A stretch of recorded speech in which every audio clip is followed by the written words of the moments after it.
भावनात्मक, दिल को छू लेने वाली कहानी। पत्नी और पति। मेरे पति मुझसे 17 साल बड़े थे और मैं 21 साल की बहुत ज्यादा गोरी और भरे बदन की बहुत ही खूबसूरत लड़की थी। मुझे जो देखता वह दीवाना हो जाता। और मेरे पति देखने में बहुत लंबे चौड़े थे और उनके सर पर बाल भी नहीं थे। उनका बर्ताव मेरे साथ अच्छा नहीं था, वह हमेशा से मुझसे नाराज ही रहते थे। शादी की पहली रात को उन्होंने मेरे साथ जो किया वह अच्छा नहीं था। मेरे खून निकल रहा था और वह कमरा छोड़कर चले गए। उन्होंने पलट कर भी मेरी तरफ नहीं देखा।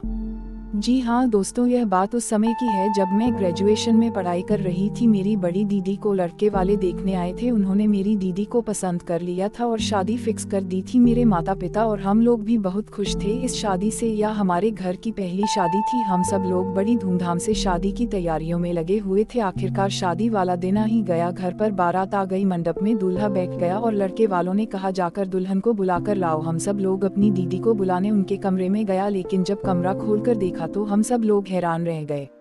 वहाँ पर दीदी नहीं थी, वहाँ पर सिर्फ एक लेटर मिला जिस पर लिखा हुआ था, पूजनीय पिताजी और माताजी, मैं यह शादी नहीं कर सकती। मैं किसी और से प्यार करती हूँ और मैं घर छोड़कर उसके साथ भाग रही हूँ, इसलिए मुझे ढूंढने की कोशिश मत करना। अब मैं दोबारा लौटकर नहीं आऊंगी। यह सब सुनकर मेरे माता पिता के पैरों तले जमीन खिसक गई। सोचने लगे कि क्या किया जाए, अब तो बेइज्जती हो जाएगी पूरे समाज में। फिर मेरी मम्मी ने मुझसे कहा, बेटा एक ही उपाय है कि तुम दुल्हन की जगह ले लो। अब हम लोगों की इज्जत तुम्हारे हाथ में ही है। मेरी तो कुछ समझ में नहीं आ रहा था कि अब मैं क्या करूं।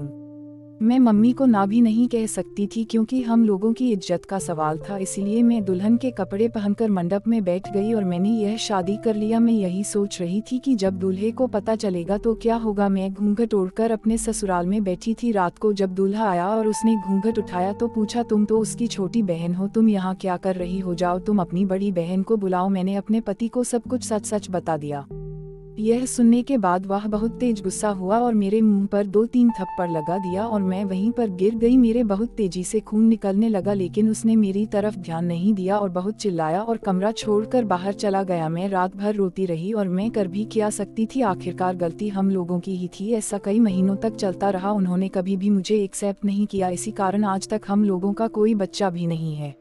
मेरे पति बहुत अमीर थे, उनके पास पैसा दौलत सोना चांदी बहुत है, लेकिन बस हम लोगों के पास सुकून नहीं था। हम लोग जब भी बाजार जाते थे तो लोग मुझे उनकी बेटी समझ लिया करते हैं। या देखकर वह मुझसे और भी ज्यादा जल जाते थे, इसीलिए वह मुझे कभी भी अपने साथ लेकर नहीं जाते थे। एक दिन मैंने पड़ोस में एक लड़के को देखा जो मुझे घूर रहा था। मैंने जब ध्यान से उसको देखा तो यह वही लड़का था जो मेरे साथ मेरे क्लास में पढ़ता था। उसका नाम रोहित था। हम लोग कभी एक साथ बैठकर बात कर लिया करते थे। मेरे पति से तो मेरी हमेशा लड़ाइयाँ ही होती थी। पूरा मोहल्ला हम लोगों पर हंसता था और हम लोगों की लड़ाइयों को देखकर मजे लेता था, लेकिन केवल रोहित ही था जो मेरे दुख दर्द को समझता था। एक दिन मैं और रोहित घर के बाहर खड़े होकर बात कर रहे थे, तभी अचानक मेरे पति आ गए और उन्होंने हम दोनों को देख लिया। वह मेरे ऊपर बहुत चिल्ला रहे थे और मुझसे लड़ाई कर रहे थे। मैंने उनसे कहा कि मैं अब कभी उससे बात नहीं करूंगी, लेकिन वह मेरी बात सुनने को तैयार नहीं थे। बहुत जोर जोर से चिल्ला रहे थे जिसकी वजह से उनका बीपी बहुत हाई हो गया था। वह चिल्लाते हुए जीने की तरफ जाने लगे, तभी उनका पैर फिसल गया। वह जीने से फिसल कर सीधा नीचे गिर पड़े। मेरी तो समझ में नहीं आ रहा था कि अब मैं क्या करूं। मैंने सोचा क्यों ना राहुल की मदद ली जाए। कोई और मोहल्ले वाला तो मेरी मदद नहीं करेगा, इसलिए मैं तुरंत ही अपने पड़ोस से राहुल को बुलाकर लाए और हम दोनों तुरंत उनको हॉस्पिटल ले गए। हॉस्पिटल ले जाने के बाद डॉक्टर ने मुझसे कहा कि आपके पति कोमा में चले गए, अब भगवान ही इनकी रक्षा करें। मैं भगवान से बहुत प्रार्थना करने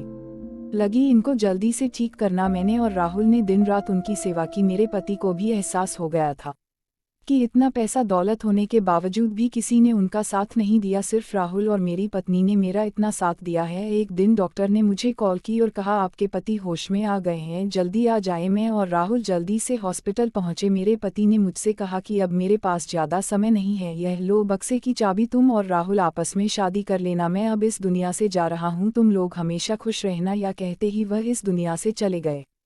हम लोग बहुत रोए और उनको अंतिम विदाई देकर अपने घर लौटे तो वह चाबी से हम लोगों ने वह बक्सा खोला तो हम लोगों के होश उड़ गए। उस बक्से में इतना सोना इतना चांदी था कि हम लोगों की 7 पुश्तें बैठकर खा सकती थी। मैंने और राहुल ने शादी कर ली। आज हमारे 2 बच्चे भी हैं। आज हम लोग मजे से अपनी जिंदगी जी रहे हैं और बहुत खुश हैं।